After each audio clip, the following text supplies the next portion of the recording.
Vamos a tocar también esta noche otra tremenda historia que tiene que ver con un líder espiritual religioso que reclutaba a sus víctimas de turno aprovechando una situación vulnerable por la que atravesaban.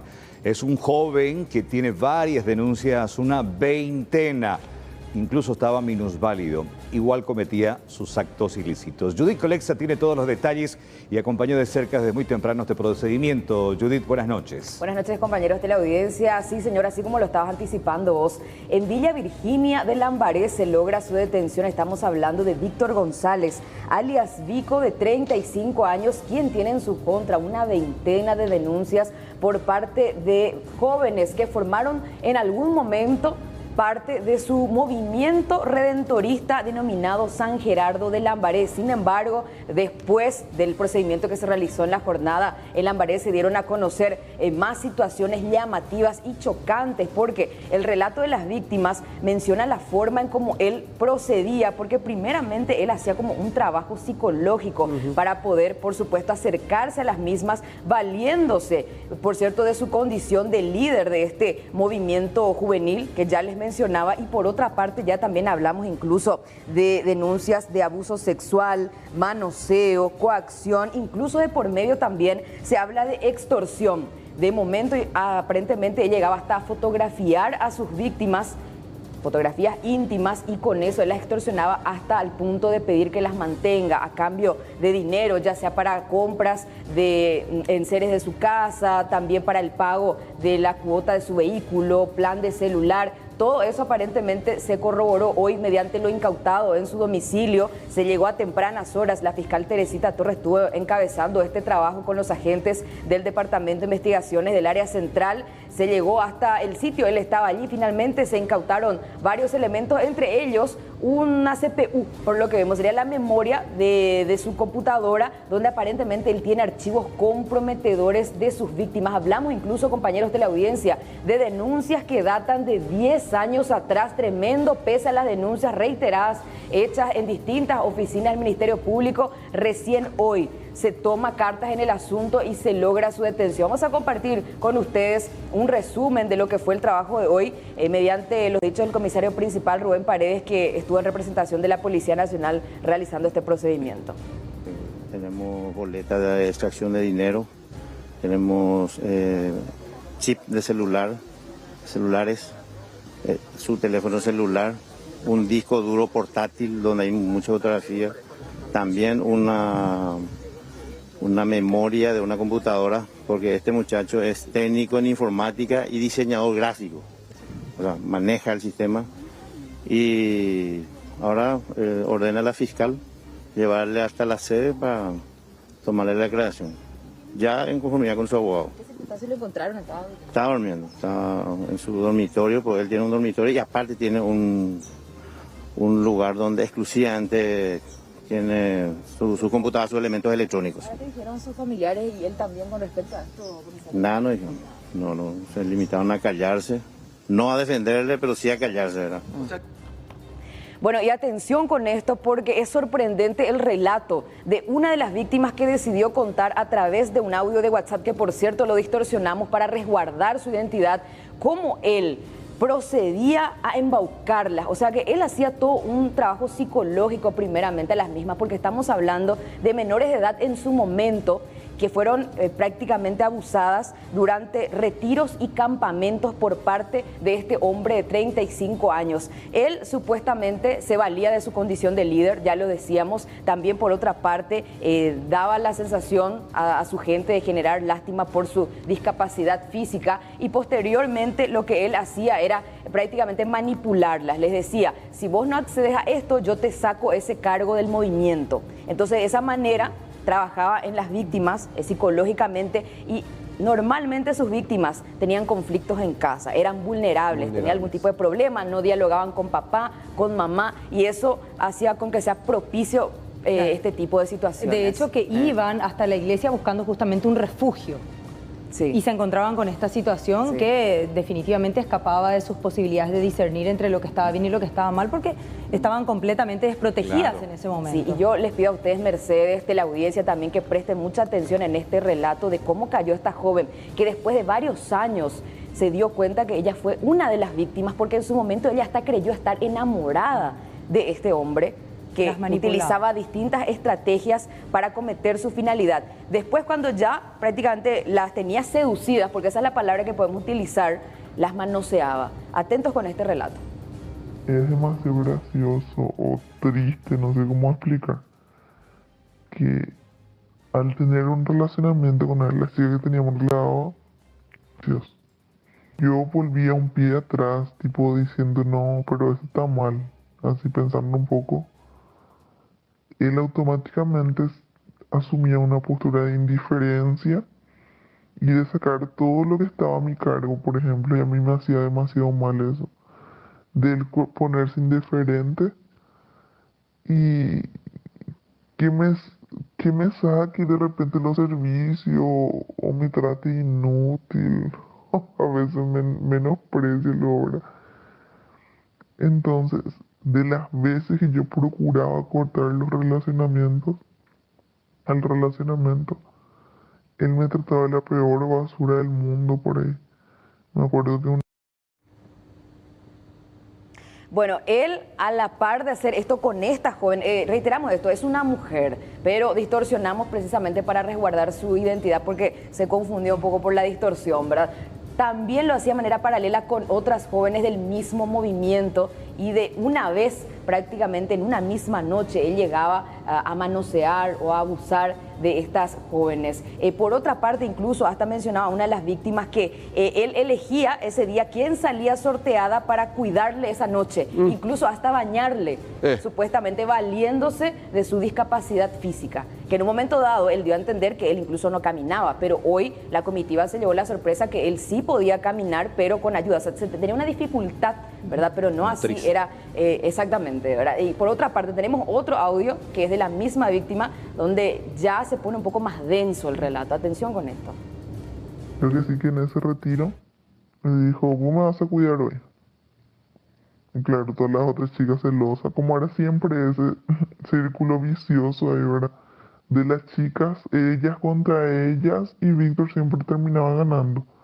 Solamente las chicas se peleando, se discutiendo, se criticando y tipo mirando el defecto una de la otra y nunca se buscaban defender o hablar sinceramente de lo que estaba pasando.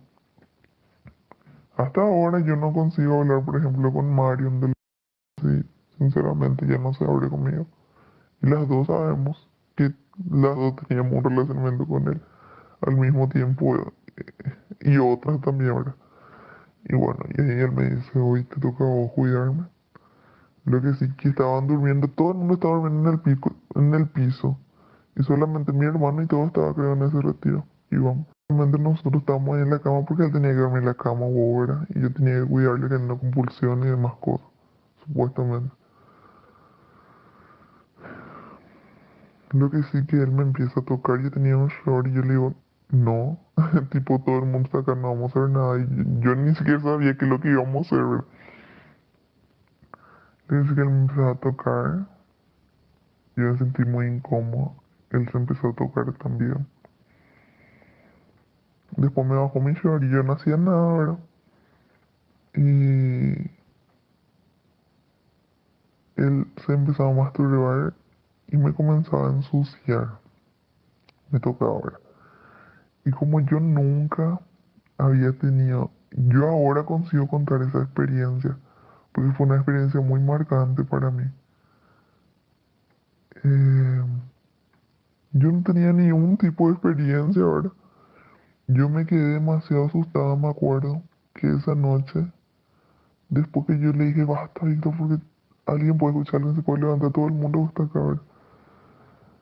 Yo me sentí tan mal que yo no sabía, por ejemplo, que solamente por él se tocar y se masturbar ahí por mí. Yo no sabía si podía quedarme embarazado o no, ¿entendés? Entonces lo primero que yo quería era bañarme. Solamente que en mi cabeza de culpable, como siempre, ¿verdad? De culpable que yo permití que me haga eso en mi cabeza. Bueno, esa parte del relato es clave, porque de esa manera se sentían la mayoría de las víctimas, culpables porque ellas en cierto modo sentían que accedían. Entonces por eso no les contaban a sus padres ni a la policía, porque ¿cómo yo voy a contar si yo misma accedí? Yo Decían permití que ellas, eso yo pase. permití, es lo que decían. Pero vean ustedes en el relato la gravedad y por otra parte de la inocencia que se aprovechaba este hombre, porque decía ella, yo pensé que incluso me iba a quedar embarazada. Duele muchísimo escuchar estos tipos de relatos. Pero cómo manipulaba a sus víctimas, Sí. porque Totalmente. inclusive hablaba de posibles convulsiones en el transcurso de la noche y que ellas tenían que estar atentas, por eso eran seleccionadas específicamente para cuidarlo y así las aislaba. Y todo en el nombre de Dios. Tenés que hacerlo porque esa hoy es tu misión, cuidarme a mí, ¿verdad? O sea, valiéndose siempre de esa, Claro. de esa Creencias. versión. Sí. Mira, acá lo más grave, uno por el tema de, estamos hablando de menores de 13, 14 años, Sí. que ese sentido de culpa sentía esa joven que buscaba limpiar su pecado bañándose, tratar de purificarse, un paralelismo. Pero acá lo más grave es que esto ocurría desde hace muchísimo tiempo en distintas parroquias. Sí. Y se fueron denunciando. ¿Y qué hacían las parroquias? Simplemente trasladarlo y no denunciar a las instancias pertinentes. O desvincularlo. Gravemente, claro. ¿De qué manera? Lo desvinculaban, se iba a otra parroquia, se repetía lo mismo, nunca llegaba a la instancia judicial. Y lo más triste, como decías, justamente contabas, que estas niñas con problemas en el hogar, con problemas de relacionamiento con los padres, buscaban protección, asistencia, ayuda en la casa de Dios y finalmente terminaban encontrándose con el propio Lucifer. Sí, señor. Tengo entendido que hay otra parte del audio, Julio, si me confirmás también para compartir, porque es largo el relato, pero tenemos en 3 partes el audio, ya compartimos en su totalidad. Hay uno más, vamos a compartir a continuación. De repente en nuestra jaula, la hermana nos hablaba sobre esa realidad y la vida religiosa. Acá en Brasil colocó como prioridad que la vida religiosa iba a ser una presencia de escucha, acompañamiento y lucha contra cualquier tipo de abuso dentro de la iglesia. A mí eso me hacía una carga de conciencia muy grande, pero yo no conseguía hablar con mi formadora, porque yo todavía no conseguía dimensionar que Víctor era el culpable. Yo decía, pero yo tenía la culpa, porque yo también dejé, porque yo también cedí, porque yo también le permití, porque de repente yo también me imaginaba que podía estar con él. Pero yo no pensaba que él tenía todo a su favor, que él era el formador, él era el que enseñaba, él era el que sabía toda nuestra vida. Bueno, ahí está precisamente lo que mencionábamos hace instantes, Mercedes, el momento ya de la manipulación donde ellas se sentían prácticamente cómplices y no víctimas. Esa fue finalmente la situación que se generó e hizo con que ellas se callen demasiado tiempo, pero menos mal, hay una joven que se animó a hacer la denuncia sindicando a esta persona con nombre y apellido, y es por eso que hoy la fiscal Teresita Torres con la comitiva policial llegó hasta el domicilio para lograr su detención, porque si bien hay varias denuncias, Eso, es son muchas las inominada, víctimas, ¿verdad? son inominadas las denuncias. Incluso se llegó hasta el departamento antitrata de personas pidiendo que por favor se investigue a esta persona, pero nadie se animaba a dar su versión por miedo, incluso porque se sentían comprometidas teniendo en cuenta que él mismo tenía varios elementos en contra de ella. Además, se encontraron varias boletas en su casa que él recibe de giros constantemente, aparentemente por parte de sus víctimas, a cambio de su silencio, porque tendría fotografías No íntimas solo de las las mismas. extorsionaba emocionalmente, sino las extorsionaba económicamente también. También. Vivía de ellas. Y yo les cuento, se encontró en su casa PlayStation, se encontró una computadora última generación, él tiene vehículo que él maneja sin ningún problema, no está adaptado el vehículo, entre otras cosas que No él tiene podría- actividad laboral.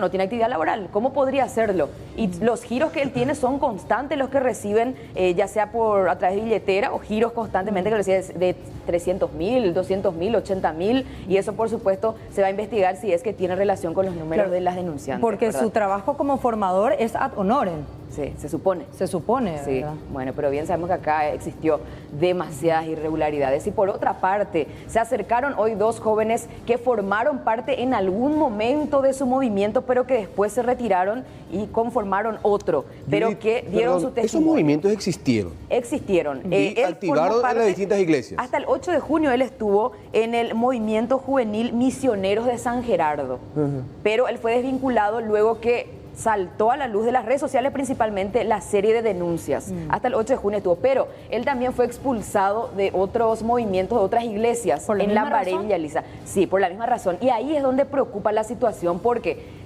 las parroquias ya sabían de la situación. ¿Y por qué no acompañaron a las víctimas? ¿Por qué ese silencio cómplice? Es lo que uno se pregunta. Y por otra parte, también sería muy importante investigar las unidades fiscales a donde llegaron las otras denuncias. ¿Por qué no iniciaron una investigación? Porque la fiscal Sandra Quiñones le mencionó en un momento dado también a uno de los investigadores que había una investigación paralela para con este caso. ¿Qué pasó de esa investigación? ¿Por qué no avanzaban? Porque estamos hablando de 10 años de denuncias realizadas que por jóvenes que eran menores cuando fueron víctimas de este señor. Y hoy día ya son mayores de edad.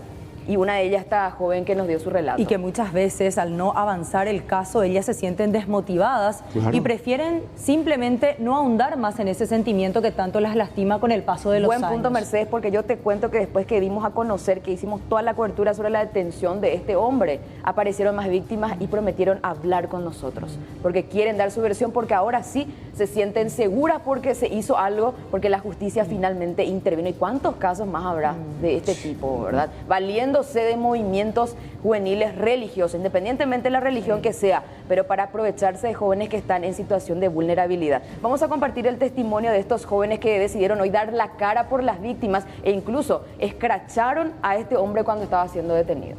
Yo formé parte del grupo más o menos hace 6 o 7 años atrás, pero estos casos ya vienen desde el primer grupo ya hace 10 años más o menos, y mucha gente, ustedes sí podían ver en mi scratch del Facebook, los 200 comentarios que habían, todos eran a favor nuestro.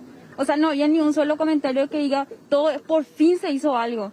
Entre las víctimas hay menores de edad. Sí, hay menores de edad, 14, 15 años. Las primeras víctimas ya son mayores de edad y ahora recién tienen ese impulso de poder contar o de poder liberarse realmente. Es algo de terror porque estamos hablando de un tipo que aparentemente yo quisiera que la Fiscalía a través de los peritos competentes en el tema investigue la conducta psicopática de este tipo, porque él la sometía con un método. Él utilizaba su condición física, utilizaba su condición de líder de grupos juveniles para chantajearlas con todo tipo. Si ustedes llegan a ver lo que es su vivienda, él le hacía trabajar a los integrantes del grupo juvenil para lo que es su vehículo. Lo que más nos tocó, bueno, como ciudadanos, cómo llegó a perturbar la paz de las jovencitas. Él les quitaba fotos de su miembro, él se hacía pasar por Dios según el relato de las jovencitas. No viene de hace 3 años, de hace 5, de más de 10 años. La exnovia de él que sí llegó a acceder a fotos en la computadora de él, ¿verdad? Que nosotros le solicitamos a la Fiscalía, nos hicimos la denuncia, que ya investiguen en la brevedad posible. Lastimosamente no lo hicieron. Encontró fotos de chicas con su uniforme de escuela y seguidamente con su uniforme desnuda. La exnovia de Víctor, nos comentó que a ella le causó un pánico, un terror tremendo. Bueno, el testimonio de estos jóvenes que hicieron presión una vez más a través de las redes sociales, y por eso también esto se dio a conocer a través de los medios de comunicación y finalmente intervino la Fiscalía. Incluso hasta se hizo un hashtag, viral se hizo la denuncia, pero una vez más a través de las redes sociales, que hizo más efecto que recurrir al Ministerio Público. Lo que a mí me llamó la atención de lo que dijeron estos dos jóvenes es que recurrieron a sus párrocos. Y como siempre, la basura bajo la alfombra. Prefirieron desvincularlo y acallar antes que hacer la denuncia. Es lo mismo que ocurre con los sacerdotes. Sí. Finalmente lo terminan trasladando a otra iglesia y la historia se repite. Que la investigación tendría que ampliarse en relación a las personas que en algún momento estuvieron en conocimiento de este caso y de muchos otros casos de mujeres que fueron abusadas y que no denunciaron porque son cómplices. Y permitieron que él forme parte del movimiento juvenil como líder sin ningún tipo de precedente o registro. O sea que él prácticamente recorría las parroquias, juntaba a los jóvenes a su antojo y hacía constantemente los famosos retiros y campamentos donde él finalmente se aprovechaba de sus víctimas. Vamos a compartir a continuación lo que decía la fiscal Teresita Torres con respecto a este trabajo también. Y procedimos a la detención del presunto autor de muchos hechos de abuso sexual, coacción sexual. Existen varias denuncias, tengo entendido. A mi cargo está solo una causa de una adolescente. accediendo por esa causa, pero ella mencionó a esta persona en su denuncia. Ella específicamente les indicó directamente a él como el autor de abusos y coacción sexual. Ocurrió, según esta adolescente, en 5 oportunidades. Comentó cómo la manipulaba, le hacía pagar el transporte, la traía hasta acá, le pedía filmaciones, pedía que venga vestida de determinada manera, que no hable con nadie, muchos métodos de manipulación y varios meses. Tengo entendido que esta persona tiene cierta discapacidad y entonces se valía de eso para, por así decirlo, enganchar a sus víctimas y acceder a ellas, y además decía que él era el formador de las adolescentes y les decía que ellas debían hacer lo que él les pedía. ¿Cuál era el elemento que la comprometía ella con él? ¿Tenía fotografías de ella, Ricardo? Tenía fotografías, filmaciones, diferentes métodos de coacción y amenaza. Tenemos una CPU, un disco portátil, 2 teléfonos celulares.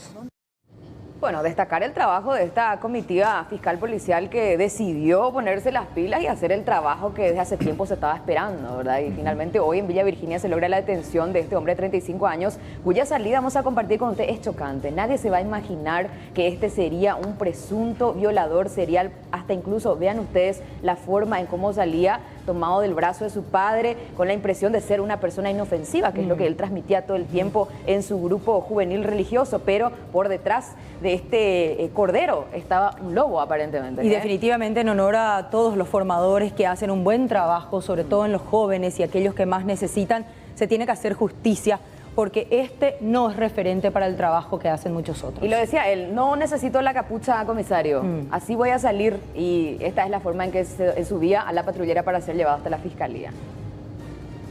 Víctor, ¿qué puedes decir con respecto a estas denuncias en tu contra? Voy a hablar con la ley, nada más. Voy a hablar con ellos, con la fiscalía. Permiso. ¿Acaso sacaron a estas jóvenes que formaban parte de tu supuesto grupo? Sí. ¿Qué puedes decir al respecto? Permiso. ¿Quieres indicar algo, Víctor? ¿Tenés algo?